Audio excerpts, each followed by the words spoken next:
But there are a lot of people that are afraid to die, especially those of us that have been raised in the Western world with certain religions. People are thinking, okay, am I going to fly or am I going to fry? What's going to happen when I die? And when we're with somebody, San, who's dying, not only are we feeling all the grief that comes with that and the heart-wrenching emotions that can come with a loved one at the end, losing a loved one at the end of their lives, but also it makes us face our own mortality.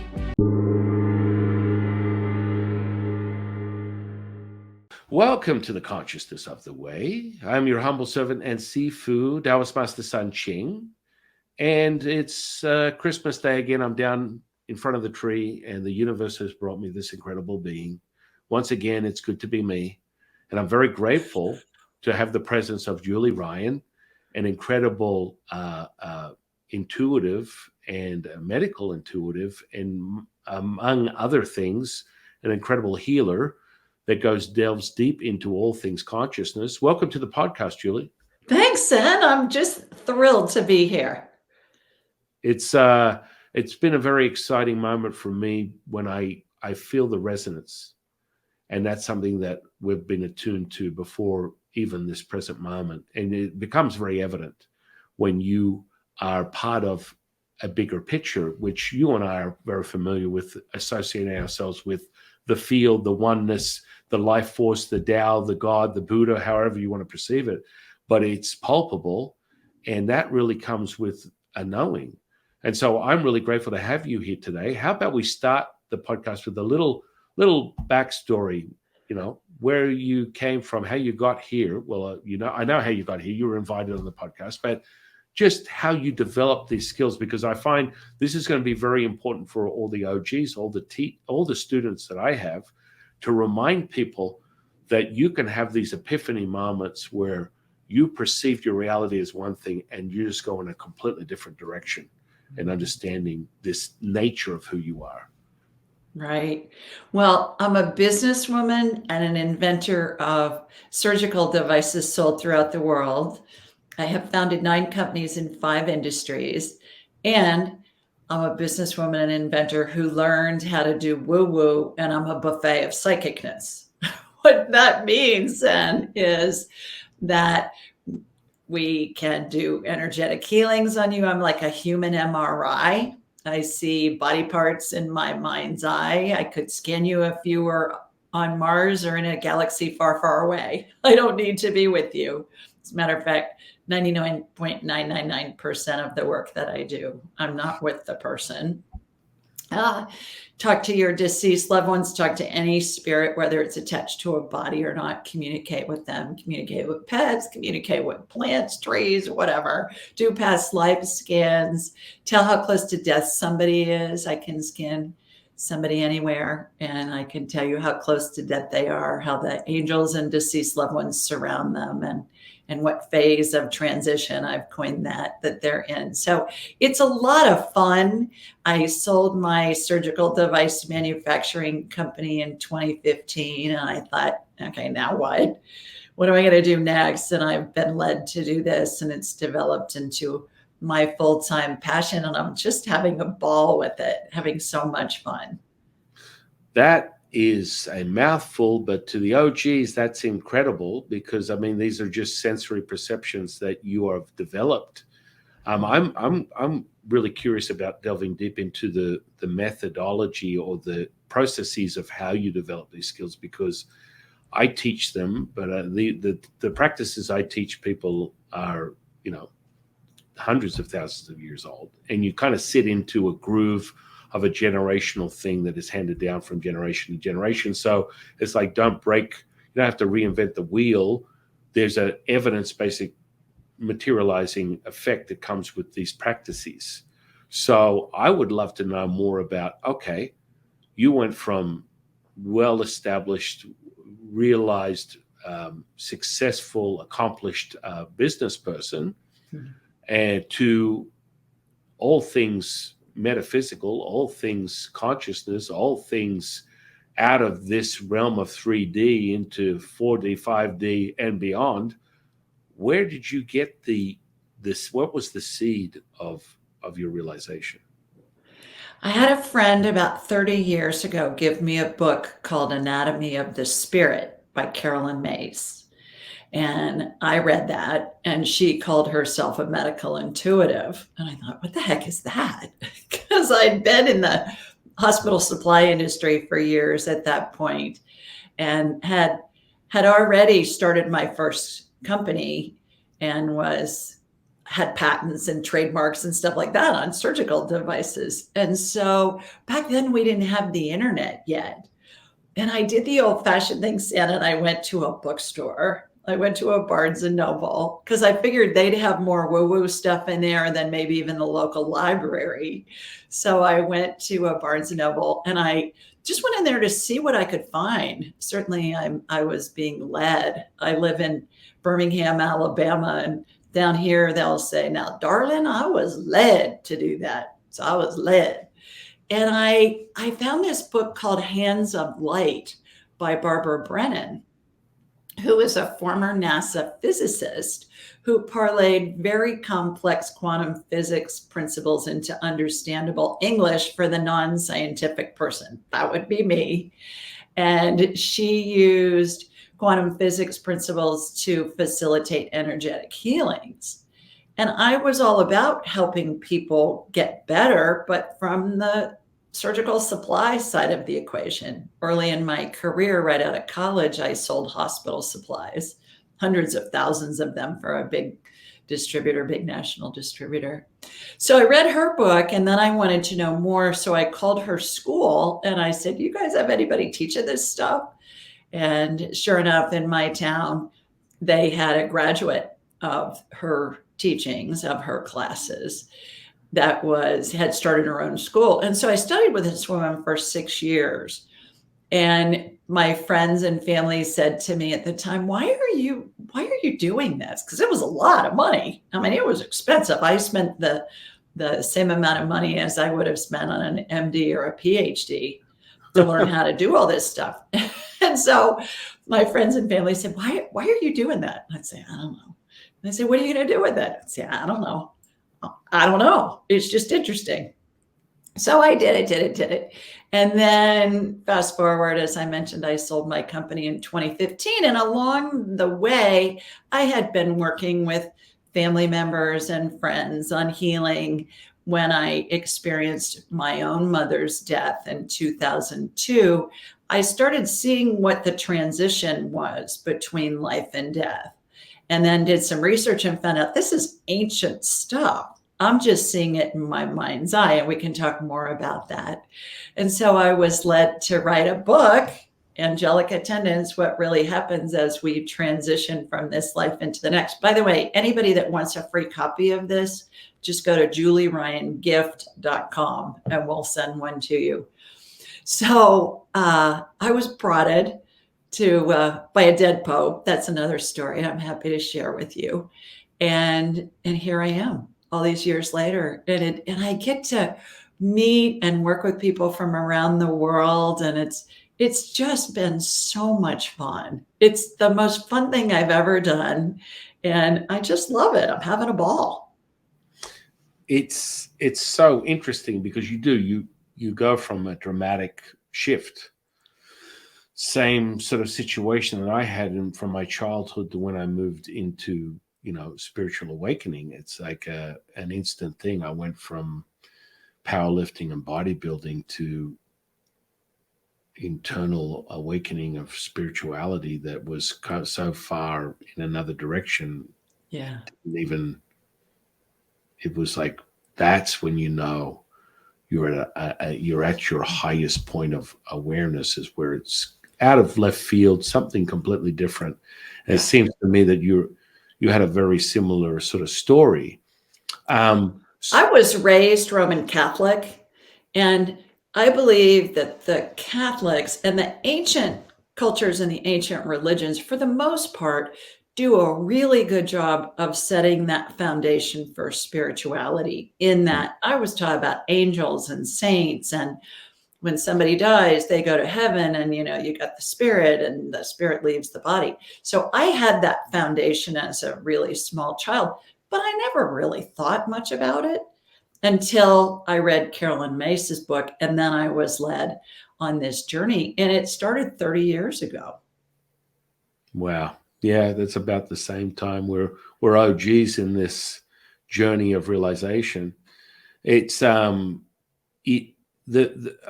interested in the sort of the practices. Like, we're very ritualistic in within Taoism that bears a fruit, it bears a result. So when I train someone in clairsenses, you will be able to read someone's aura. You will be able to take information from the field instantaneously. I like to call it psychic drive-bys. I do it quite often down here in Vegas, where we'll just go down on the strip, and my kids love the entertainment value of it. So, randomly walk up to someone, they're all looking for a good time. Would you like a reading? And they're like, sure, magic man, give me a reading. And this is normally the response. But by the time you go, because it's very method based. So we look at, once you access what we call yin eyes, which is a processes, you're very clear on everything. You can see every aura, every information, all very evidently in front of you, spirit entities, the whole thing. So when you go up the energy, you start with the energy base, which within other systems might be a transpersonal point. We just call it an energy center, which is the earth. And then once you go up the chakras, as they would call it, we call them dantians. That means energy field. Each energy center has emotion, and the virtue is the realization, the healing, the dialing, the synchronization. So you'll have an excess or a deficiency of whatever that is. And so most times I get to the sexual energy and everyone's like, whoa, whoa, whoa, whoa, whoa, whoa, whoa. No. We're good. And I'm like, well, this stuff is real. Yes, it's very real. And the way that I access it is I don't have any emotional attachment. I'm not looking for you to validate that I'm the greatest next coming of a psychic or I'm the next coming of Jesus Christ. It's information, and it's very present. And so I'm interested because you have a real deep mastery of this stuff through your own training. I'm kind of curious where your teacher got the methods from, whether they were more indigenous practices, or it's very common these days for a lot of people to be like, I just had my channel tell me this, and this is going on. And there's nothing wrong with that. But 30 years ago, when I had people that had psychotic episodes and are looking for answers, there was very few and far between solutions that I would give someone that today they would go, oh, I'm channeling. Oh, I've got an awakening. Oh, I'm feeling spirits. And it's very common. I think it's awesome. I think that's conscious collective is crazy. So I'd be interested to know, what is the deeper sort of like mechanisms that you guys use, without revealing, because I want people to come and see you and do all that stuff. What is the method that you guys use? Well, I have changed what took me 6 years and lots of years of practice into learning into a weekend. Wow. And it's a transfer of energy from me to my students at a super high vibrational level. And so I turn my radar on, takes me a nanosecond. I don't meditate first. I don't raise my right hand and hop on my left foot and twirl 3 times before I do it. I just, boom, it's boom, it's on. And that's what I teach my students to do. Everybody has the ability. How you get to it is all where you're being led. But how I teach it is, and what I do is I raise my vibrational level. It's a nanosecond. It's like getting in the car, you push the button, put your foot on the brake, the car starts. You don't even think about it. You just do it. So that's how I do it. And then I watch a laser beam come from my body, wherever I am, and hook into the person wherever they are, person with whom I'm talking. And then if I'm doing a medical scan, for example, it's like I have a hologram of them in my mind's eye, and I can see broken bones, torn ligaments, viral infections, bacterial infections, cancer, metastasized, whatever.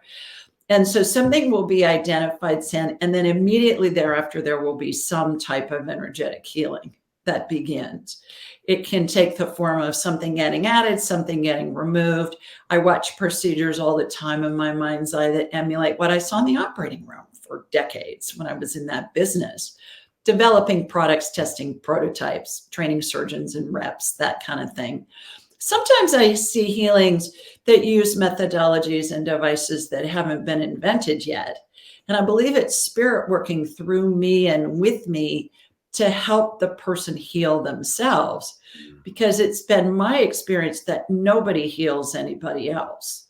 No doctor, no healer, no medical provider of any type.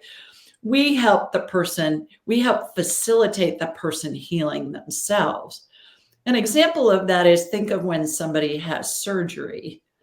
At the end of the procedure, they're going to use sutures and staples to close the incision. Well, the surgeon doesn't make the person's skin grow back. The patient makes their own skin grow back. And so the work that I do, I believe the work that you do too, we are part of the healing equation. We are one of the pieces of the puzzle. The healing then has happened on the energetic level. It can integrate into the body instantly. It can take days, weeks, months. It may need some kind of complementary care, like change your diet, get physical therapy. That would be the physical component to help facilitate overall healing. And I'll get that information into my head. I call those divine downloads. And so I want to be scanning. For instance, if I'm scanning you, I'll scan you. I'll be describing what I'm seeing in my mind's eye. My analogies oftentimes are hilarious. I may tell you that your elbow looks like whipped cream or something crazy like that, but it's to give us a human frame of reference for the energy healing that's happening, so that you can, it's easier for you to integrate that energy healing into your body.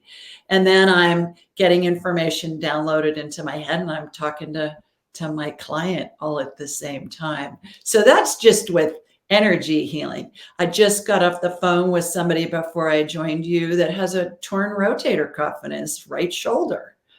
And I could see that. I tuned into him, took me a nanosecond. I could see where it was. It was in the 1 o'clock position of his rotator cuff around his shoulder. I watched that get healed with stem cell energy and energetic suture, and described it to him. And then we went to whatever other body part was giving him some challenges. And so it happens very fast. And it's fascinating to me because as an inventor, especially on the healing stuff, it's fascinating because I see new healings all the time. And you may hear me say, oh, this is cool. I haven't seen this before. And I do a show on every Thursday night at 8 Eastern called Ask Julie Ryan. And it's live. It's live streamed on YouTube, and you can call in and ask questions. So I have people call in from all over the world, and we do healing. I can do a healing on them. We can talk to their dead grandma. I talked to a woman last night who her husband had died a couple of months ago, and we got information from him of things that she was searching about. And then he started talking about daffodils. And I said, all right, he's talking about daffodils. And she went like this, and she brought over this big vase of daffodils that was sitting on her kitchen counter. That's so, I love it. Yeah. So I have thousands of stories like that, but it's really fun to do it. And spirit's pure love and pure joy. And we're supposed to have fun when we're doing this stuff. That's what I've learned over the years. Is I think people get so serious about all of it, and it's joy. It's life-giving. It's life-affirming. We're supposed to be enjoying it while we're in the middle of it. So that's just a quick overview of how I do things. Physical healing is sort of like my entry-level gateway drug that I received 30 years ago. Yeah. So it's sort of like you watch it. I watch the tissue wiggle before your very eyes, and it transmutes back to its original state. Yeah. I don't know whether I got, addicted because the first healing I ever witnessed right out of the bat was gangrenous tissue resort back to a pink flesh color in 40 minutes. Yeah. And that was a whole foot that was enveloped with that. Right. And so that was the first thing I witnessed. And I'm like, holy moly. Yeah. This is real. Yeah.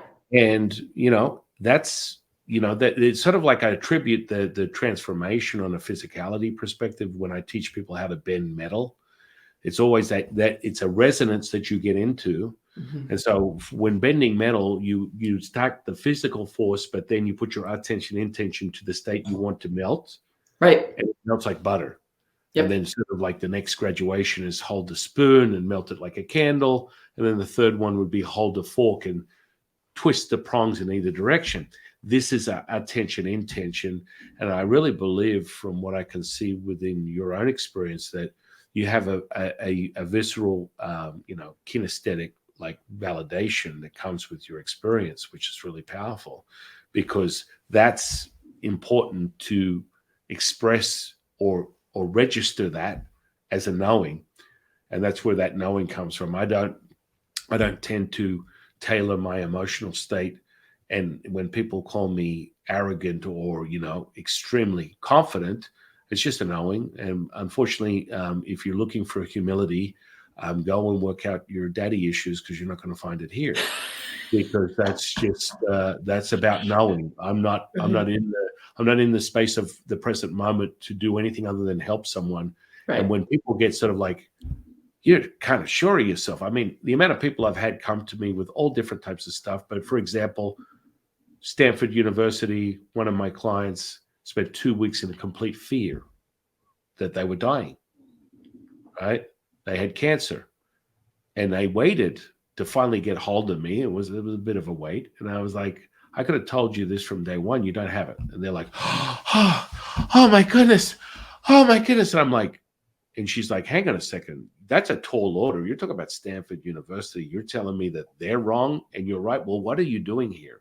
You're not asking me this because you've got something better to do. You've gone complete fear for 2 weeks straight. Imminent death is the only thing you can think about 24 hours a day. And I just registered with you something that you felt viscerally as being the truth. And when they went back there the next day, they said, oh, my bad, wrong blood work. Oh, goodness. And so you probably hear, this is probably a day in the life of Julie. This is the kind of stuff that you come across all the time because this is the limit. It's so interesting that you come from a background that was literally making these medical devices, and you're literally in the business of attuning and resonating with pure source information, which in most cases, if you went from a quantum level, what we call the stillness between the breath in and the breath out within Taoism, we call it the Wu Ji, which is the mother of all things, the Tao, the 0 point, the scalar wave, the infinite. It's a frequency that is not a frequency anymore. It's no longer electromagnetic. You can't measure it in this. It's a life force that Julie's tuning into.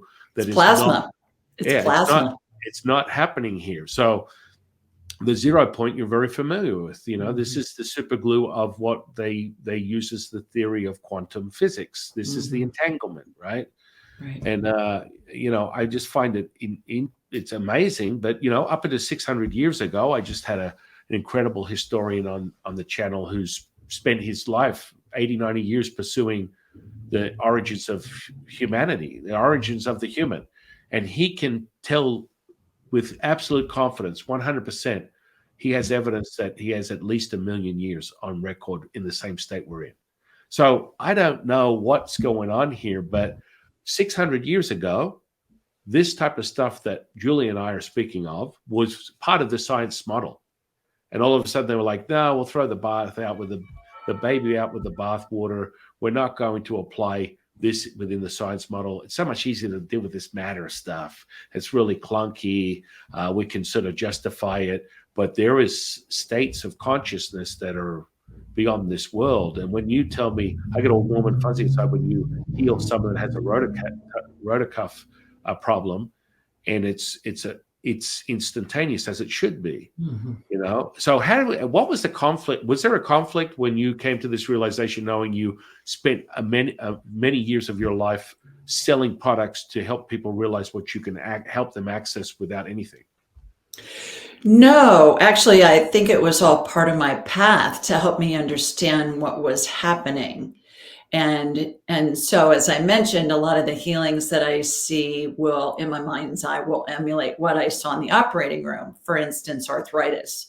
This gentleman right before I got on with you has some arthritis in some of his joints. And arthritis looks to me, San, like, have you ever had a battery in a flashlight that's expired and it gets that white crunchy stuff on it? Well, that's what arthritis looks like on the monitors in the operating room when a joint is being scoped. It looks like that crunchy stuff that you get on a battery that's expired. And so it helps, it's given me a frame of reference to know what I'm seeing in my mind's eye. And there's a whole chapter in my book, in Angelic Attendants, about what happens when somebody's in the operating room, how they're surrounded, their guardian angels over the head of anesthesia, and there are surgeon spirits over the head of the actual surgeons, and their deceased loved ones are in a kind of an amphitheater pattern at the foot of the operating table, and kind of like a horseshoe pattern in rows. And it's interesting because the more prayer that's said for somebody, the more spirits that are in the room there with them to help facilitate healing, help them heal themselves. So no, I believe that it was very much part of my path, and I'm really grateful for it. The other thing I want to go back to a point you made a couple minutes earlier, and that is, you've got the big industrial medical complex, and I see energy healing as something that complements that.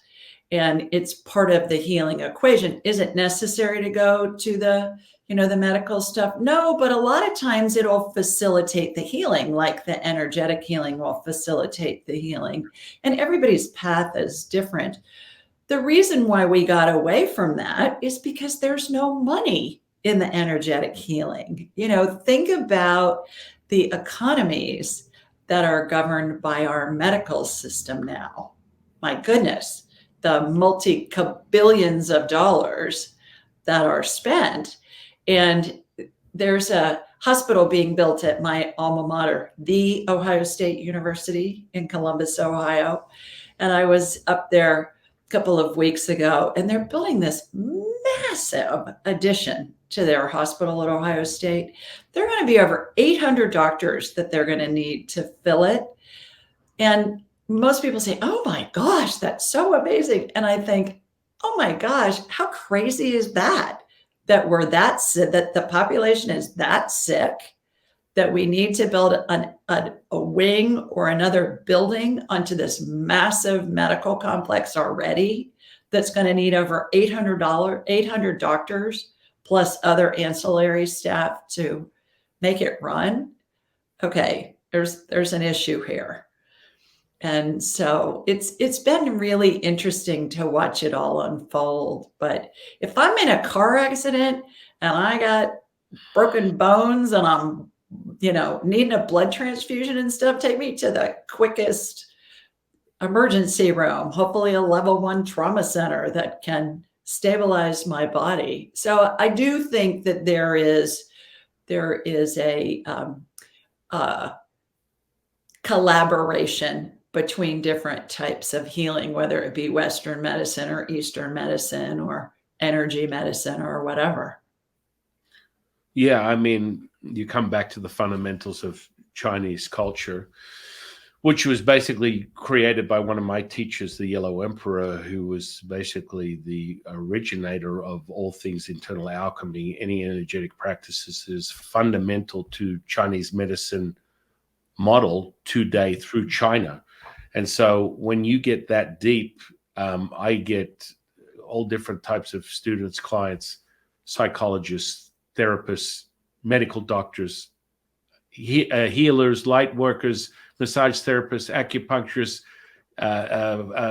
functional medicine doctors, you name it, because nothing is more powerful than the energetics. And there's 4 pillars to Chinese medicine.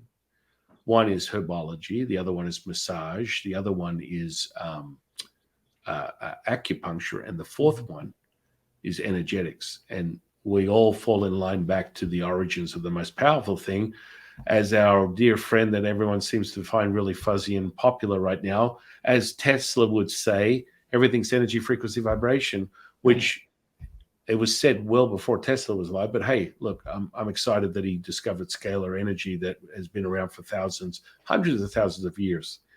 And so I get these epiphanies from students that are, case in point, what you're using in that wave, that high wave, that life force that Julie uses is what scientists would refer to as the scalar wave energy, which is different to electromagnetism. It's a higher wave. It's different.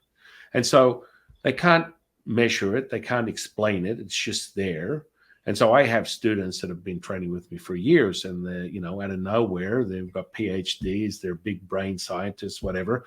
And they did one guy did a research paper on the nucleus of a human cell. He's like, Shifu. And I'm like, hey, what's going on? You're not going to believe what I found inside the nucleus of a human cell. I'm like, please tell me. I'm all ears. Let me know. 0-point energy, black hole energy. Mm-hmm. And I'm like, hey, isn't that funny? Because for hundreds of thousands of years, one of the key components of the internal alchemy that we train people in is the middle Dantian axis is what we call the observing of a death of a star, a raising of the red phoenix, which is the spirit entity that protects your heart, and the enveloping and opening of a black hole.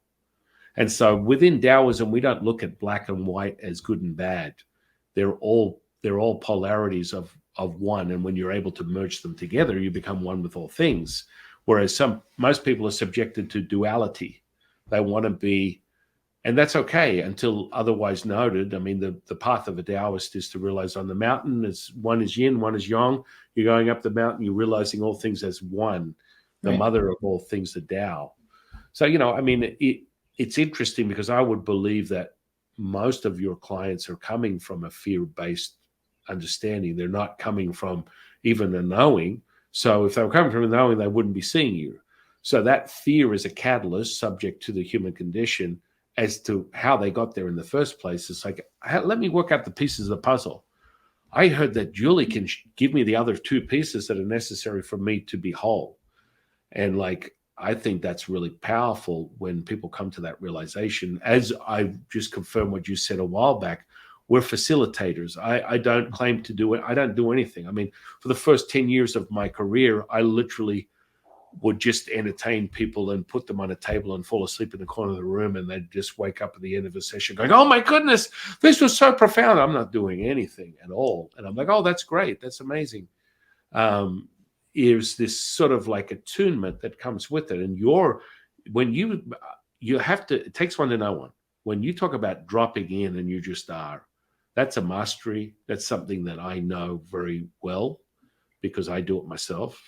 And unless you're there, and it's a mastery, it's like, this is not like physiology, ladies and gentlemen, whoever's watching this. When you acquire this level of consciousness, it goes beyond the physiology. It's not like you go work out for 30 days, you eat a good meal, you diet, you lose 10 pounds. And then if you don't continue the process, you're going to lose all the benefits you get. This is not anything like that when we're talking about metaphysics. This is a gained mastery that only builds on itself on a daily basis. I would love for you to share on that. What are your thoughts on that? Yeah, couple of things that I'd like to back up a minute and address a couple of things that you talked about. First of all, you talked about black holes. And I do this exercise when somebody's dying. As I mentioned, I can scan them anywhere in the world. And that's what this book, Angelic Attendants, is about. It's what I have coined the 12 phases of transition. And it's how the spirit exits the body, how it it detaches from the body, what happens, all of that. And again, if anybody would like a free copy, just go to julieryangift.com and we'll send you one. But there are a lot of people that are afraid to die, especially those of us that have been raised in the Western world with certain religions. People are thinking, okay, am I going to fly or am I going to fry? What's going to happen when I die? And when we're with somebody, San, who's dying, not only are we feeling all the grief that comes with that and the heart-wrenching emotions that can come with a loved one at the end, losing a loved one at the end of their lives. But also it makes us face our own mortality. And so I do this exercise and I teach this exercise, and there's a chapter about it in the book, and it's called the walk to heaven. Heaven is spirit. I completely agree with you. There's no right, there's no wrong, there's no good, there's no bad in spirit. It's just an experience that takes our soul, our spirit on a path of expanding. We're continuing to create. But in our human experience, we need that duality. We need the right and the wrong, the good and the bad, because if everything was just hunky all the time, we wouldn't have any incentive to create anything, right? And that's how we progress as a human race. That's how things happen. That's how things get invented. That's how changes are made. So the walk to heaven, we walk through the desert, my spirit, or say it's one of my graduates' spirits, and we're with the person who's dying. We walk to heaven, we walk into the setting sun. When we get close to the setting sun, there is a black hole in the middle of it. And we're walking through the desert, our spirits, and then we go horizontal. And there's a gravitational pull that pulls us forward. And we get to the other side of the black hole. It takes a nanosecond, but there's no sound, there's no temperature, there's no light, there's nothing. And we get to the other side, and then there's this this is how I perceive it, there's this huge, brilliant white plasma wall, what I call the pearly gates, right? I've never seen St. Peter outside the pearly gates with a clipboard going, okay, you can come in. No, you got to go burn for eternity. Doesn't happen, right? All spirits go into paradise. All spirits go into heaven, whatever you want to call it. And so once we pass through that plasma wall, back to what you're talking about with the Tesla energy and the scalar energy and all that, then all their deceased loved ones from all their lifetimes, many of them in period dress, are there. And when we pass through, there's a roar that happens. It reminds me of being in a football stadium and somebody scores a touchdown and you can hear the crowd of 100,000 people go, wow, and they're going nuts. And then that person sees that all of their loved ones are there waiting for them, and it negates the fear. And then we come back, put their spirit back, reattach it to the top of their head, and then my spirit goes back into my body. I have lost count, San, of how many people who are so afraid to die pass pretty soon thereafter, usually. And it's a fascinating thing, but it goes back to your point about the wormhole, the black hole. It's the transit from one reality into the next is how I see it. And I think that's really an interesting component to piggyback on what you were saying along those lines. What was your other question before I digressed into the black hole? I'm not really sure. I'm in a trance right now. That's what you're doing to people, aren't you, Julie? I don't trust. I'm right there. I'm right in whatever you're saying. Yeah. I'm buying whatever it is. I'll take it. Yeah, it's a state. The interesting thing about the trance thing, and there are people that are colleagues of ours, that everybody has their own style, and I'm totally coherent. Am I getting information from spirit? Absolutely. Is it coming into my head? Absolutely. But I'm totally coherent. I'm totally able to have a conversation with you. Other healers, like Edgar Casey, I think is a great example. He would kind of go into a mild coma or something where he would not be conscious when he was healing people. And I think it's interesting, the different modalities, but when I learned how to do all of this stuff, and certainly my skills have improved and gotten more refined over the last 30 years. But what took 6 years now takes a weekend. And then we have practice groups that go with my training. And there's 9 of them a week that are free for life. And I think it's kind of like we used to use carrier pigeons to deliver messages, and then we went to the Pony Express, and then we went to whatever in the mail, and now we can do it electronically. And so we're progressing in not only the techniques that can be used, but also how to access this energy in a way that works in our current society, is what I find. Yeah, yeah, no, I agree. I mean, I have a 2-day intensive. It's about 6 hours for both days. I normally Uh-huh. fly people out to Vegas. They stay at Caesars, and then I bust them out to the temple, and we have a grand old time.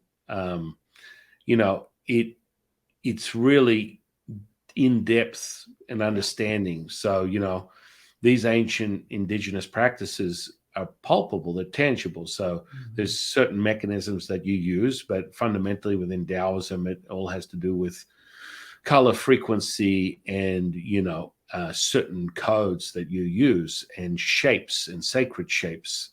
And all of that collectively has a huge effect on someone building on a transmutable experience that is now. Right. And so, one of the skills you develop is being a human dowser. So you're very highly attuned. I don't think you consciously thought about yourself that way, but that's part of Julie's superpower. She's highly sensitive to energetics. Her channel's super clear, and that's the only way you can acquire that sort of sensory perception is if your lung channel is all congested with a bunch of stuff. The feeling you get is going to be very nullified and dulled, and so having that clear channel makes you highly intuitive, highly sensitive to energetics. And so when we do dowsing, we go for, it's all fun. It's fundamental. So I'll look at someone's plans, architecture. I'll go through all the different portals that are on the land. What's low, what's high, where are the ley lines, and you're able to measure all that. So you build it at the highest point. Then you start integrating specific things to amplify the energy even more. So someone's immersed in something that's of the highest frequency. And, you just naturally do it. I don't think you really got a crash course in it. It's like, yeah, okay, I just want everyone to know we're in the presence of the Michael Jordan of energy, but that's okay. Well, it's interesting about buildings though, Sam, because I don't necessarily do that. I mean, I'll get a hit on whether something is in your best interest to build there or not. But what I do, which just freaks people out, it's so funny, is if somebody is buying a building or a home, they'll have the inspectors come in beforehand. So I'll scan their home, the prospective home, and I'll say, okay, you got rotten wood in the upper left corner of the second floor eaves, and there's a mold problem in this area, and there's this, and this isn't working, and whatever. And so and then I'll send them a list of, okay, here, give this to your inspector, boom, boom, boom, boom, boom, boom. And the inspector's looking at them like, how in the name of heaven do you know this stuff? And they'll say, well, I have a gal, kind of like, I have a guy. You're in Vegas. I have a guy. Right. And so that's a lot of fun when Well, we can do that. I think it's amazing because what it does is it shifts someone's consciousness. And I Yeah. like to do that using the energetics because everything really is energy. And people just, this material stuff that we're witnessing before our very eyes that we believe is the flesh and blood that houses this experience is nothing more than that. It's just at a slower speed that you're actually making it that dense. Right. It's just like the charge you and I have right now. It's like we are attuning to it. We're excited. I just see the aura and then I feel it. It's like a precognition sort of experience. It's like one equals the other. And that energetic component is so powerful. When you show someone that, it's second to none. So when I do that with like energetics or vortices, people are like, I'm not sitting in the lotus position, lighting 3 incense, calling in my woo-woo, as you would call it. Yeah. And hang on a second. Whoa, I'm standing in this, what equivalent my version of Marilyn Monroe from this 7.5 inch, was it 7 year itch, where she stood over that grate and her whole dress blew up. These vortexes are everywhere. Right. And so when you bring your attention to it, they go, holy crap. And then a day later, they'll be like, San Qing is probably full of it. I'm going to go back. Oh, it's right there. I'm not in a altered state of I need to find my Buddha or whatever. The energy is present and it's attuned. And I think what people need to understand with Julie is when she says she, just gives you a zap from the old juice from the heart there, she turns all your stuff on. Let's just get clear. Yeah, so I shoot energy into somebody first. Right. And then they light up. It's as if, as I mentioned, it's as if I'm looking at an X-ray or a CT scan or an MRI. I'm like a human MRI. But you bring up a really good point about the vortices, the vortex, because whenever stem cell energy is being used, there's always a vortex that what it transforms the stem cell energy into the body parts. And I have seen new organs get formed with stem cell energy, and it freaks out the doctors when it shows up on a subsequent X-ray or MRI or something. And over the years, I've had lots of doctors call me and say, what the heck are you doing? And how does this stuff work? And so I explain it to them, but that's what our bodies do naturally. Every cell has a nucleus. Every nucleus is surrounded by cytoplasm. Cytoplasm's a watery gel. That's what I see with this stem cell energy. And the body has a centrifugal force that causes the cells to divide and replicate to the tune of billions of them a day. So I believe what I'm seeing in my mind's eye is that healing happening just in warp speed. Two other points. I completely agree with you about when our spirit's connected to a body having the human experience, we vibrate more slowly simply because the body has mass. And I'll use the analogy said it's like trying to run an electrical current through a bowl of pudding. It's going to slow it down because of the mass of the pudding. And so in order to connect with spirit, we have to raise our vibrational level because spirit doesn't communicate on the I feel crappy channels because the vibration's too low. That's number one. Number two, back to the stem cell energy. And this stuff is amazing. It will regenerate any body part we need. But the thing that's so interesting about it is, say 10 years or maybe even 12 years ago, I'd watched healings happen where like a kidney transplant. And back to my experience in the operating room, I'd been in several transplant surgeries. So I'd see the donor patient, I'd see the recipient, I'd see the kidney get harvested from the donor patient, I'd see the diseased kidney get removed, I'd see it transplanted, all of that. That all went away once stem cell healing, stem cells, period, became part of the zeitgeist. And so what I find is that the healings that I see, and I would imagine you do the same thing, are continually getting more advanced, more precise, more effective, more efficient. And I think the transplant patient I never see that now. I mean, whatever we need, like if it's a kidney, there was a gal that called into my show last night, and I think it was a kidney. And I see a mold. No, I'm a former manufacturer of surgical devices. So we use blow molds and injection molds in manufacturing, right? Think of a Jell-O mold or a Bundt cake mold. I see the mold of the kidney. I see stem cell energy go in and fill that mold. I see a vortex spinning above it. I watch the plumbing get clamped off. I watch the diseased kidney get removed. I see the newly generated stem cell energy kidney get put in. I see the plumbing get hooked back up, and I watch the clamps get removed. And so that's fascinating to me, that it seems that there are more and more advanced healings that are happening that you and I perhaps are able to access because we keep expanding. Collectively, it's all part of the collective consciousness. When you see something or you are able to perceive something, I can tune into that channel too. And then I'll see that. When I see a new healing come in, it's like I just see it from there on in.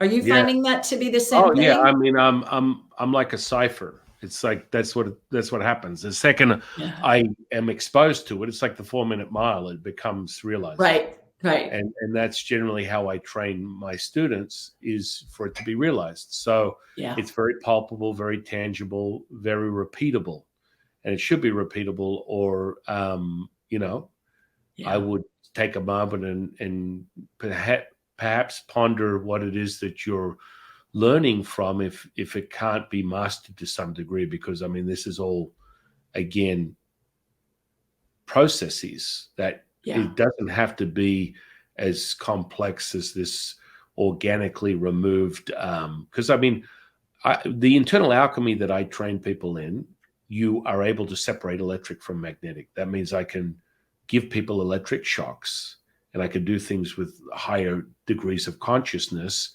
And when I say electric shocks, it puts a huge charge through your body that opens everything up.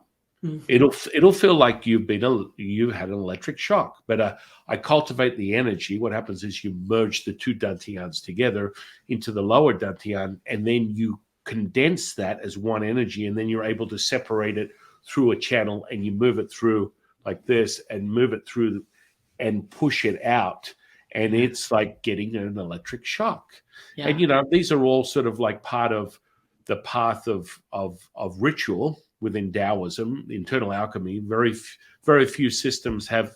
No system has it down the way the Taoists do. But if you were to reflect on a Hindu system like Kundalini, things of that nature, there's a general consensus and understanding. But in all the years I've been doing this, I've only ever come across many people go, I've had a Kundalini experience. I'm very excited. I believe you've had something. A Kundalini experience is sort of like an awakening where now you're levitating, you're stopping your heart, you're doing a bunch of things that come with the alchemical process of what I'm speaking of. So, I've never attempted a levitation, but I can stop my heart. I can do a bunch of other things that are supernatural. But I must warn the audience that that doesn't turn you into a saint. I know a lot of people that have cultivated these practices that are very broken and they're not good people. So these cultivation practices need to be realized for what they are, and ascending to the consciousness state that Julie and I are talking about is completely different. And but understanding the energetics, energetics is very important. And the more you fortify these dantians, you can transmute the energy however you choose to, and it makes it more realized by you on your own, having your own experience, the validation of what is true to you. And then, of course, when people are like, holy moly, this really happened. I had a physical healing, I had emotional healing, I had a spiritual healing. This is part of the journey that we're on, is just facilitating that. But yeah, it doesn't make you a saint. I've seen yogis, and I've only ever come across 2 yogis that can levitate. And that's me, having experience and sharing with people that are around the world, the best in the field of telekinesis and psychokinesis, and transmuting what Hindus would call siddhas, which are states of supernatural behavior.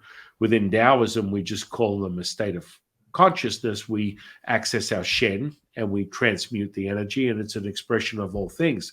But very few people. So a lot of people that are having Kundalini, I think it's really cool. It's something.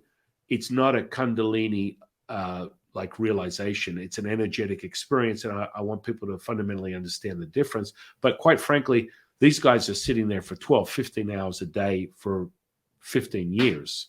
Now, I go back to this whole thing of you and I going, once you access it, it's realized. I don't doubt that within the internal alchemy practices I teach people. But you'll get dosed, as a dear friend of mine, Tom Campbell, who's a NASA physicist, who's used to be part of the Bob Monroe Institute, and he's very well renowned in relation to out of body astral projection for 60 years now. He would say that LCS, the large consciousness system, is giving you what you need right now. And so you're getting your dose of what you need. I mean, the old expression, be careful what you wish for. And I think Julie and I can agree that the universe doesn't have a moral compass, but that's energetics. Now, you want ascension, you want to be immersed with all things and access this life force energy.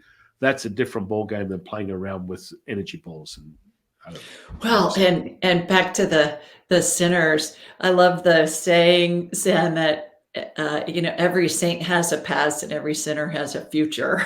I think that's great, and Right. I agree with you on the energy thing. Although it's been my experience in my classes with my students from all walks of life and a lot of countries around the world, as I'm sure you've experienced the same thing, is that when we go into something that feels badly, we go into fear. Everything that feels badly is a type of fear: anger, jealousy, boredom, grief, actual fear. And when we're in fear, it's been my experience, we're out of alignment with spirit, because again, spirit doesn't communicate on the I feel crappy channels because the vibration's too low. So the key is to raise the vibration back to the level of spirit so that we can access all of this. And you can learn to do that in a nanosecond. Yeah. Yeah. And I mean, it's a mastery. Everyone has their own entry level, as Tom would say. It's either high or low entropy. So what is the entropy level? Well, I mean, you've got to be extremely distorted, which will make it almost an impossibility. From a probability, it will be problematic, and your ratio of the odds of the probability of it happening are going to get really broad. There's a million to one. Whereas if you put your attention intention and you are coming from this place that Julie and I are speaking of, your probability starts to get smaller and smaller and smaller, and the chances of it materializing as realized right now in this 3D is right now. Mm-hmm. And so that changes. And, Tom always talks about that very understanding. And, love is the answer. And I would agree love is the answer, but that's still subjective until otherwise noted.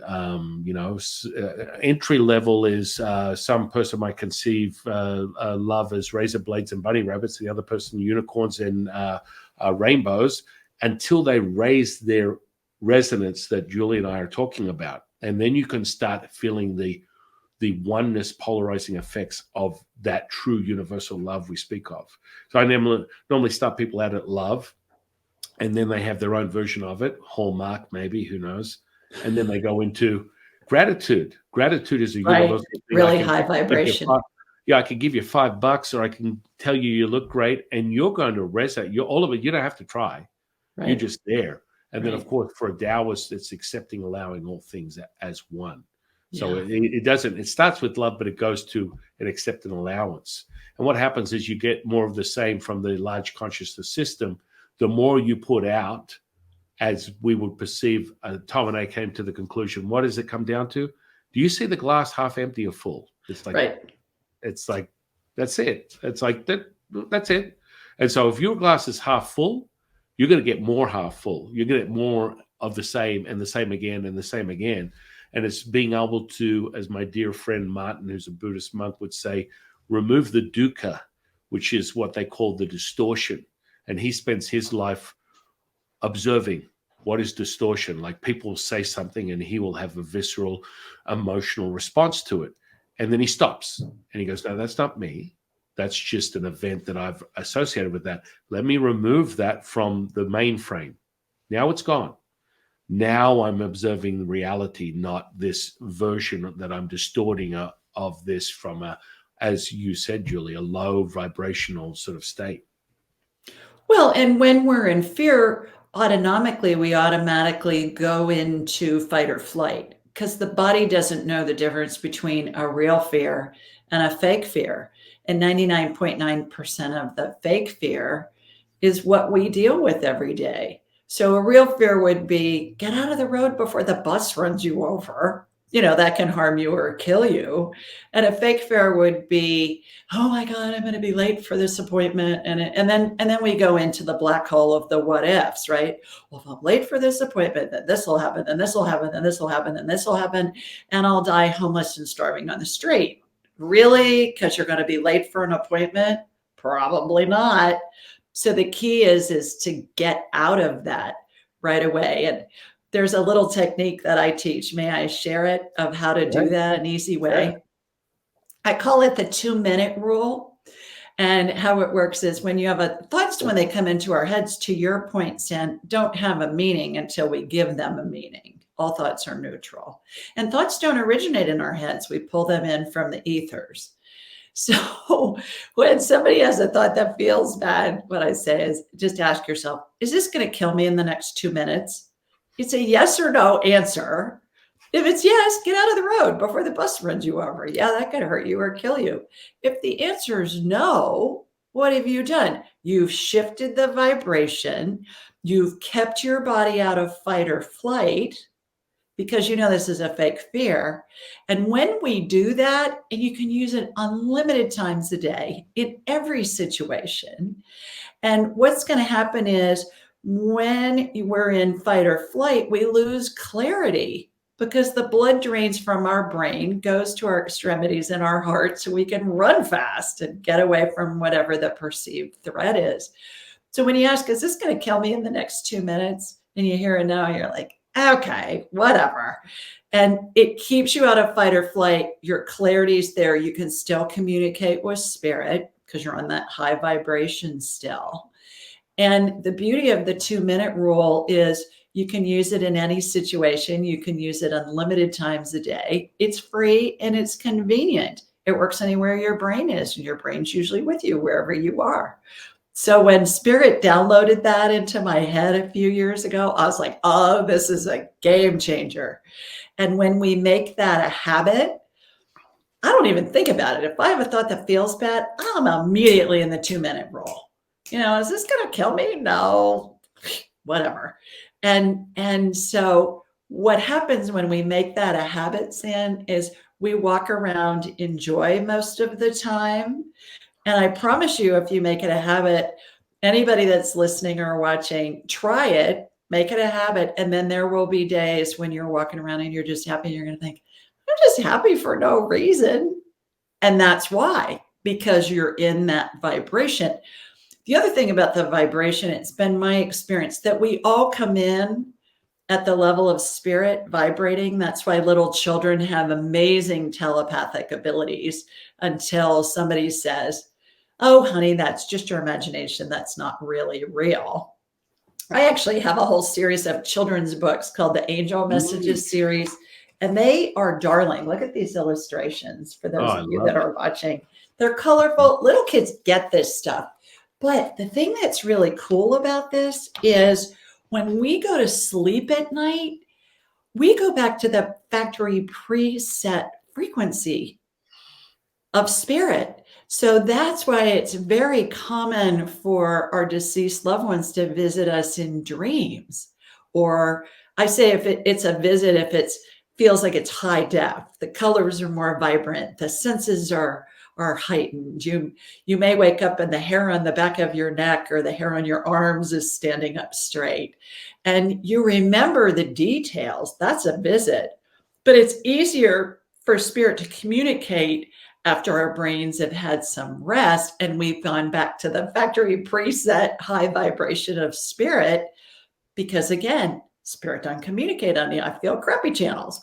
And when you're running around all day and you're stressed or you're worried about whatever, not even if you're having a good day, we all have busy lives, and spirits are all around us and they're all communicating with us, but we're not tuned to their station. It's like you're on 94.7 classic rock and spirit's communicating on a country music channel. You got to change the station to get on that frequency, that megahertz, that the program on which the program is being broadcast. And I think we tend to overcomplicate this stuff. It's not that tough. just, learn a few things from you or from me, and you can do all the stuff that we do. Amen to that. Yeah. I mean, you made a really good point. I always remind people the first thing that I teach anyone who are on a path of a Taoist is to realize your emotions don't control you, you control your emotions. And then people are like, whoa, that sounds kind of intense. Well, actually, you're being literally subject to being a slave to the very notion. And as one of my favorite TV icons, pop culture, basically goddesses would say, don't piss on my leg and tell me it's raining, sir, Judge Judy. Oh, In reality, I mean, it really comes down to it. It's like you're really going to, at a certain point, Lao Tzu likes to say, you need to be accountable for your behavior. So when you're in it and you understand these things conceptually, and Julie and I have taught you these things, and you're still going, oh my goodness, oh my, I've got a late bill. Oh my goodness, I'm late for work. Oh, I spilled coffee on my shirt. Oh, if you want to continue to do this, at a certain point, we have to understand that you like it, and we have to understand that your choices are, from Tom Campbell's words, consciousness is realizing you have choices, accepting you have choices, and so at a certain point, you're now being given all the framework. You've gone through training with Julie or myself. You've got the fundamental understanding conceptually, through theory, through experience, and then you still feed it. You need to be subject to your own reality. If you choose to want to continue making that your reality, that's a choice. And there's a certain point where the victimhood that comes from within you needs to be expressed and realized that that's exactly what's going on. So your decision is, I'm in love with my anger over my husband. I'm in love with my anger over my business. I'm in love with my anger over my children. I'm in love with my anger over myself. And so this is that emotional state. And you go, okay, this is why I go, if you're thinking, you're not knowing. If you're knowing, you're feeling. And so we just get that all out of the way. So that visceral kinesthetic feeling is a validation. So I teach people very quickly, dialing in their energy centers, and through that visceral experience, you have a visual audible experience creating that kinesthetic charge, and you know you're there. And for me, I've measured my brain waves, and I normally stay within 100 to 400 hertz in relation to gamma. So when I'm healing, that's the brainwave that is coming from transmitting.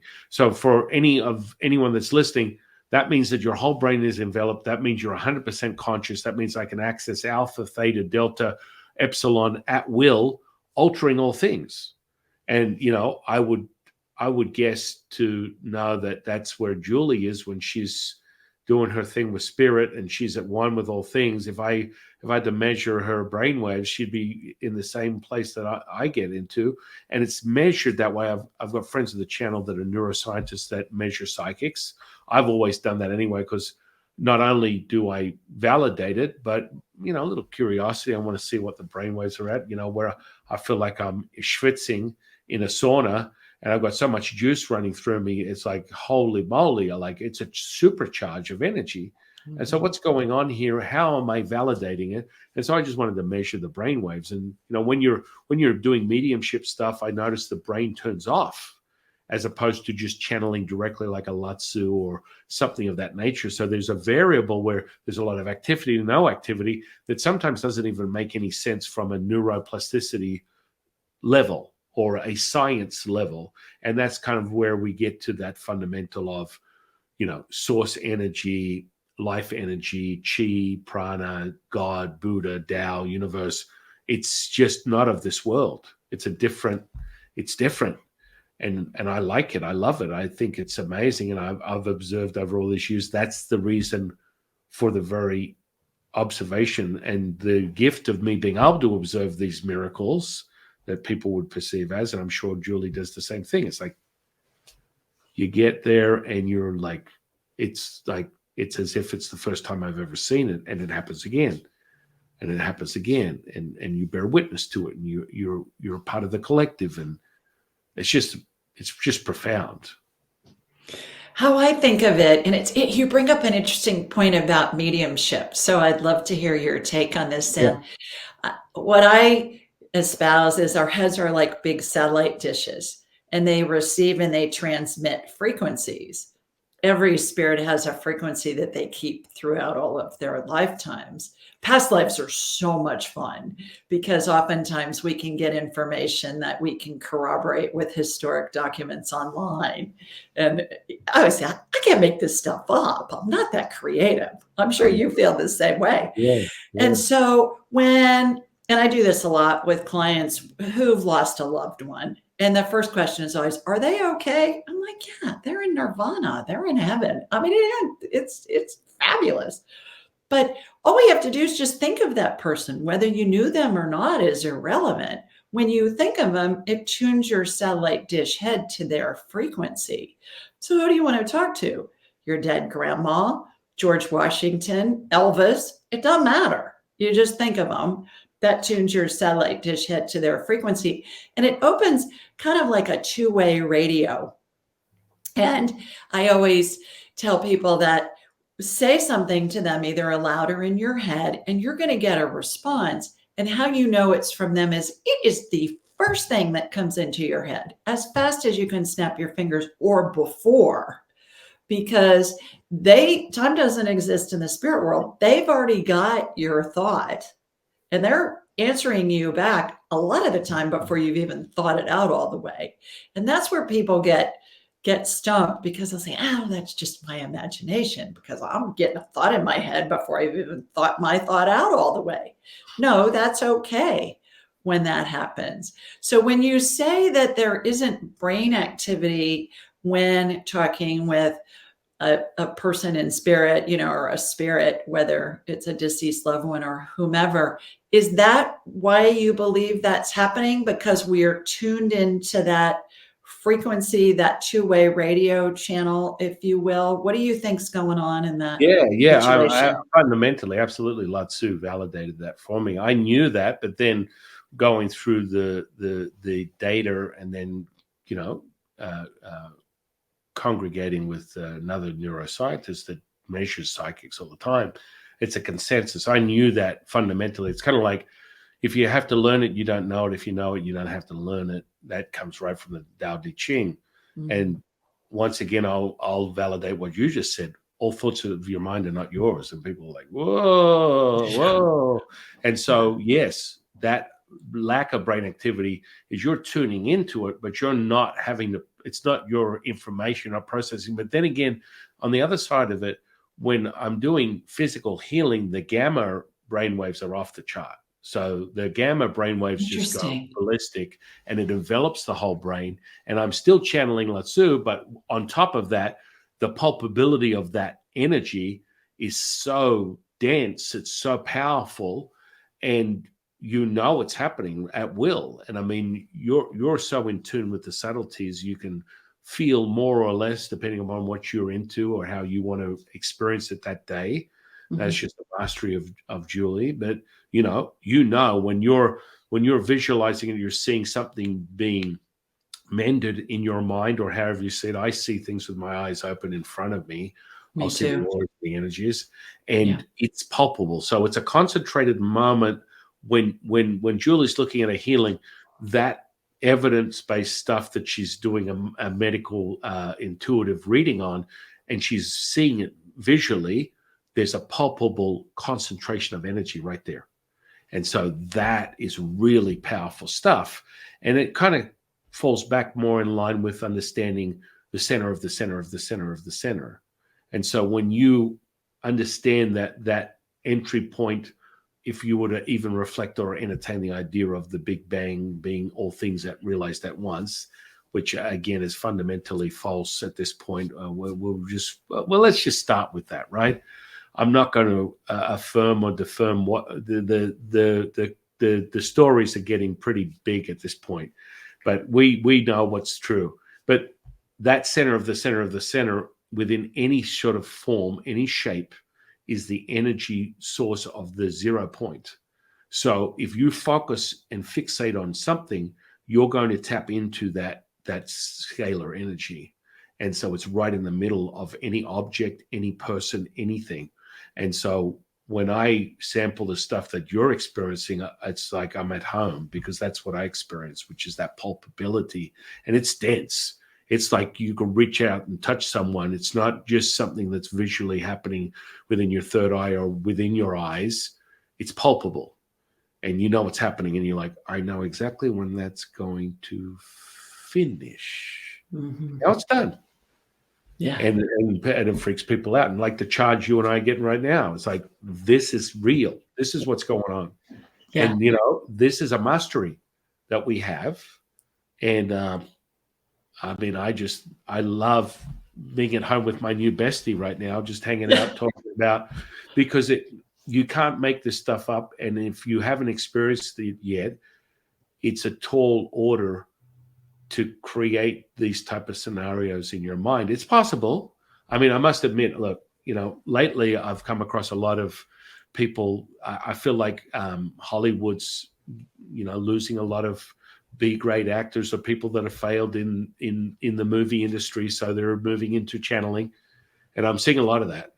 There's a lot of like people that are like, oh, I can't believe this. If I start wiggling my head and I tell people angels are coming in, I get like 1,000 subscribers in like 1 minute, and like people are buying this stuff. What the heck? I'm on board. Let me get started on this. I mean, it's a big trend right now. You've been around 30 years. I've been around 30.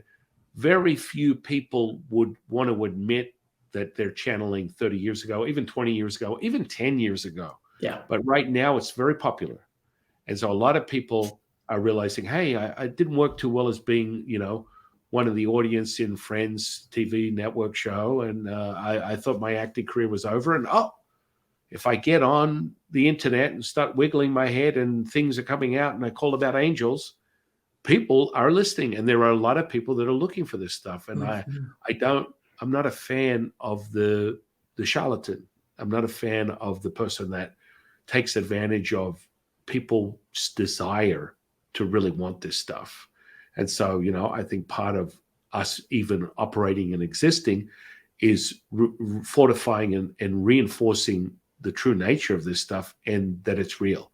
And that, if they come across someone who's potentially, just a failed Broadway actor, and then they come across someone like yourself or myself, there's a palpability and a difference that is just second to none. I mean, just recently I had an interview with someone, and someone just piped in and went, I've never felt this thing through a video, a visceral experience where every time Sun Qing was speaking, I was engulfed with energy from head to toe. And it's like crazy. Well, it's just this present moment. And when you attune to it, just like Julie said, you're going to experience it. And, I just operate and resonate there because I'm fundamentally comfortable with that. And that's how the Julie's nanosecond sort of thing is what we speak of. I truly believe in my heart, Julie doesn't really leave the nanosecond. That's more helping people understand how she acquires this deeper realization. And, it's better to give someone a building block, but I can see you resonate there most of the time. And it is what it is. And here's the funny part. People can have their personality, and I don't ever tell people to erase their personality. It's just like anything. I like Netflix. I like racing side-by-sides. I'm into, bodybuilding, but that's not who I am when I'm the present moment. And so when you realize this, and you can take on and off your personality like underwear, you can still be right now. And you don't have to be subject to the punishment of, I've got to be celibate, I've got to be strict, I've got to eat grass, and I've got to sit in a lotus position for, months on end. And if my faith is questioned, then I'm going to lose this ability. And, there's a lot of stuff that's going on, and it will be evidentiary in your experience. And you just won't have to, there's no trying. The word try is really fundamentally an admission of failure. And so a lot of people will just use it in their dialogue. I like to teach people, hey, if you want to be psychic overnight, like this second, listen to what's coming out of someone's mouth. That's it. and they will tell you everything you need to know about who they are by how their wordsmithing, their linguistics will reveal themselves to you. And people are like, oh my goodness, after I heard that, and I just listened to my girlfriend, she's just so negative, and she's always complaining life is so hard and everything. Just take a look at what's coming out of their mouth. Just take a step back. You don't have to have insight. You don't have to see things. Just listen to the words. What are your thoughts on that? I agree with that. And we have all had experiences where we think of somebody, and they call us, or they send us a text, or we get an email, or we run into them and we say, oh, what a coincidence. I was just thinking of you this morning, and here you are. Well, there's no coincidence there. That's your innate intuitive abilities at play. And the way that I teach too is we don't need to have certain techniques. I want people to get the information in a way that works best with them and how they learn. I go back to when I was a kid in school. If somebody was left-handed, the teachers would give them a hard time and make them learn to write with their right hand. Who cares what hand they use to write? That's kind of my philosophy about it. When we try and muck it up and complicate things, what are we doing? We're in fear. Fear is a low vibration.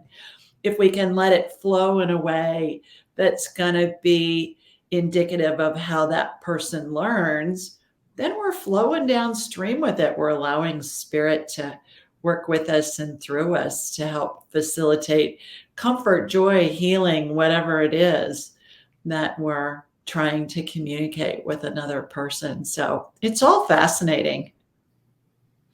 Well, I mean, I come back to what I think is really profound about your journey is coming from something so fundamentally in the opposite direction and being embodied and realizing it almost instantaneously, if not instantaneously, and you sort of like regress back to, oh, that's why that happened 10 years ago. And that, I've really had this. I've been in tune with this my whole life. I started 9 businesses. They're all successful. I wonder why that was. I was just in tune. These things are just like reinforcing, fortifying the true nature and truth of who you are. And with that said, would you say you're spiritual, you're religious, you're just conscious? Where do you stand on that barometer right now with, the world being so, this cyclical type of like processes they go through: spirituality, atheism, religion, and now it's sort of the new word is consciousness. I don't think it needs a label. People say, oh, we've never been more divided as a human race, especially here in America. And I say, no, turn off the TV. You're just listening to the 24/7 news cycle that keeps it in front of you. And the bottom line is, if you're American, did you ever hear about the Civil War when family members from the North were fighting family members from the South? I'm a Yankee who lives in the deep South now. And boy, the opinion of the Southerners of the Civil War is very different from what the Yankee version is that I learned when I was in school. And the same with the global situation too. And that's, again, where the 2-minute rule comes in. When something is happening on the other side of the world and we get all wound up about it because the news media, if it bleeds, it leads. They're always going to go with whatever the most dramatic and traumatic story is, because it puts people in fear. And then it's all about the dollars. We get more eyeballs watching the news. And when we have more eyeballs, we can charge more ad dollars. And it's all about driving revenue, whether that be clickbait online or whether that be watching a show or listening to a podcast or whatever that's advertising. So I think spirituality is the bottom line. with everything. I think it's our connection to spirit, and I find that people are afraid of a lot of this stuff simply because they've been taught to be afraid. And that came about in the late 1800s, the whole Salem witch trials and what was going on in Europe. The healers and the excuse me, the psychics and the mediums and all those people, a lot of them women that were burned at the stake, were burned by some of the most well-educated men who wanted to change the dynamic into what we have as the industrial medical complex now. It was all about pharmaceuticals and surgery and doing that, and they wanted to get rid of the innate healing and the innate spirituality that we all have. For God's sakes, look at the Druids and the Celts and all the indigenous people throughout the world in every culture. And it's all there. It's all innate. It's all in our DNA. It's just a matter of looking at it as if, okay, what I've been taught, it's coming from fear. Does that really make sense? No, it really doesn't. And so that's where we go from there. I don't know if that's the answer you were looking for, but I don't see myself pigeonholed into one area. I just connect with spirit and ask every morning and every night in my morning prayers and my night prayers, okay, show me what you want me to do. How can I serve? And that's where I'm led. And Yeah. I never thought, San, that it would be this enjoyable and this much fun to do something as a career, because I'm a businesswoman. We have business plans. Nobody ever follows them. Even the biggest companies, they come up with a business plan and then life happens. So, but it's been really fun to just watch it all unfold in a way that I just go where I'm led. If something's interesting, if it's fun, if I want to know more, that's how we're led, all of us, on everything. And then what happens? We're taught to analyze the daylights out of it. And that's when we get into trouble. If we can just follow our gut, and back to Joseph Campbell, follow your bliss. What's interesting to you? What's exciting? What do you want to know more about? Are you enjoying it? That's where you're being led.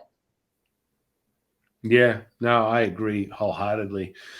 I found it interesting because, for me, fear is a red flag, and it's sort Yeah. of like the psyop of media, and that's why it's sort of dying a rampant sort of rate, that it doesn't have the grasp on the community as much as it used to. And so, I'm just, a lot of people are going to be very disappointed. A lot of people have come to me and they want insight with Lutzu, giving them, what's going to happen with 2024. And I find it interesting because his answer is really simple. Okay, you're like a grain of sand asking the beach, what are we doing today? Now fall back into the beach and realize all things. And so human beings are myopic in their desire to make it about themselves. And so on that journey, the propaganda that sort of is polluting their very essence and their ears, their vision, all things through a media source, will control. It's literally mind control. They're controlling the very outcome.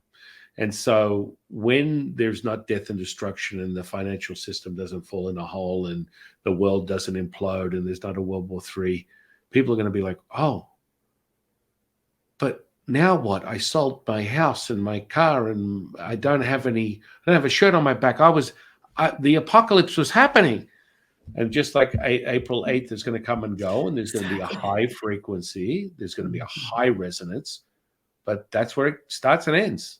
Right. And you're going to experience that. And you're going to get to observe something that hasn't been observed in 3,000 years. And it's really exciting.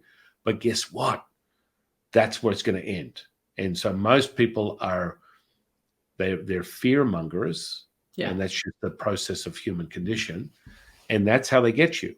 Like if you were part of the fear mongering process, 12 months ago, you would have sold your house, bought bags of gold, and stuffed silver under the bed, and maybe took all the fiat, which is the currency that you use to buy and sell things with, and buy yourself a bunch of crypto that may be up now, but it was down 6 months ago. I mean, there's so many variables, and you get caught up in that catalyst. And right now, to be very clear, the manipulators don't want to have the world fall into a heap. It doesn't serve them in any sense of the word. So, yes, we may be propped up with a very failed and dysfunctional financial system that doesn't exist. And on paper, it doesn't exist. It is 100% bankrupt. But that's what we've lived on for many, many decades. And the upsurgence and revaluation of the power of just this country that we live in is going to be realized. And then when that happens, they're going to be like, oh, you mean we can be happy again? Yeah, you don't have to be steeped in all this, I'm blue, I'm red, I'm up, I'm down, I'm in and out. No, you can just be present without the fear-mongering of the end of the world. And, I mean, it just, it goes on.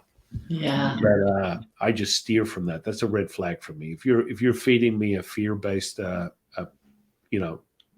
message, I'm going to about face and go in the other direction. I don't even need any psychic ability to realize where you're at. Well, we're all hardwired for fear, and as humans, and it comes in handy because it helps to keep us alive. But then we go back to that 2-minute rule thing. Is it a real fear? Is it a fake fear? And most of it's a fake fear. It's not going to kill you in the next 2 minutes. It's a fake fear. And that's all you need to know. Right. Amen to that. Amen to that. What an incredible conversation today, my friend. Oh, I agree. Absolutely. I am really, really grateful that the universe has brought you into my life, and I have a new bestie.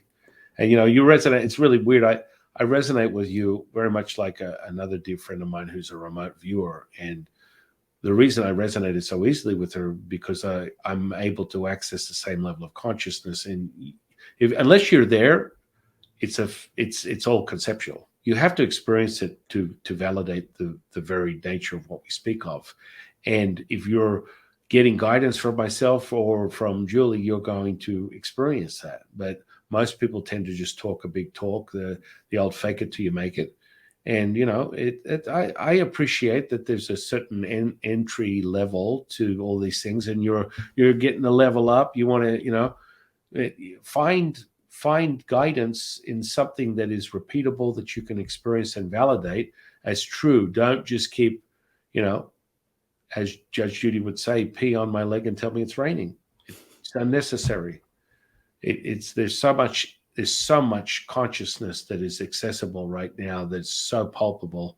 Just follow that feeling and all things will be realized. I agree. Feelings are an internal GPS system that we all are hardwired to do, is what I think of feelings. Yes. May I tell about my book one more time for anybody that wants a free copy? I always end with first one question, and then I want to peddle everything that you offer. Oh, well, this is free. I mean, yeah. Well, not just that. I always tell people, I want people to find, for me, this is a level up of consciousness. When I have conversations with incredible beings like yourself, it's for people to be awakened to the very true nature of who they are. And I want them to experience your offering. I want them to explore all things that are offered by you and any guests that I have on this podcast, because that's the whole point of this channel. People constantly remind me, holy moly, that was life-changing for me, the conversation you had. Good. I want it to be. I want it to be profound. And so the last question I'll ask you is, what is your definition of consciousness? That's a good one. What's my definition of consciousness? Knowing that we have access to any information that we seek at all times. Ooh. Oh, yes, I'm picking up what you're putting down, my friend. Wow, that is palpable. All my students, oh geez, they're enjoying that resonance. That's got a vapor trail behind it. So I'm like, oh, my eyebrows are burning right now. Oh, And You're too kind. well, it just is what it is. What I see, I speak. It's as simple as that. I'm not really filtered to anything other than what the truth is, and that truth is dependent on the present moment. It's not the absolute truth, because there is no such thing. So I when agree. someone gives you an absolute truth, you can run the other way on that one. I agree. And it's like, agree. oh, that's. Yeah. But let's go deeper on what you're offering the audience today. I'm going to put all your social under this podcast. This is going to go out, and then a week or two later, it's going to go across all 20 platforms. So I want everything that you have to offer, share it with the audience, where they can find you, do sessions, do training, do group stuff, all that kind of stuff. Right. AskJulieRyan.com is where you can find everything. And it's everything's at Ask Julie Ryan. All my socials, YouTube, everything's at Ask Julie Ryan. And if you'd like a free digital and audiobook copy of Angelic Attendants, What Really Happens as We Transition from This Life into the Next. And it has diagrams in it. Let me see if I can find one here easily, about how angels and deceased loved ones are surrounding us. And the first time I saw that was with my own mother, as I mentioned, in 2002. I was like, oh my goodness, this is amazing. And so that's a whole nother conversation. But yeah, Ask Julie Ryan. My next class is, I do have a class that's online, that's self-paced, but my next live class is May 18th and 19th, 2024. It's going to be live online via Zoom. And then we'll do an in-person one, an in-person training in the fall, and November, the 1st through the 3rd in Atlanta. And that's really fun when it's in person. So I offer this because some people can't get in. It's easier for them to do it online. But the in-person one's really fun too. So everything's at AskJulieRyan.com. Amazing. Amazing. In closing, I want to thank you for sharing your time with us today. I'm really, really grateful. I want to thank the universe for bringing you into my life. And I want to thank the audience for sharing their time with us today. And I am your humble servant and Sifu, Taoist Master Sun Qing. And I'll see you in the next one, guys. Bye, everybody.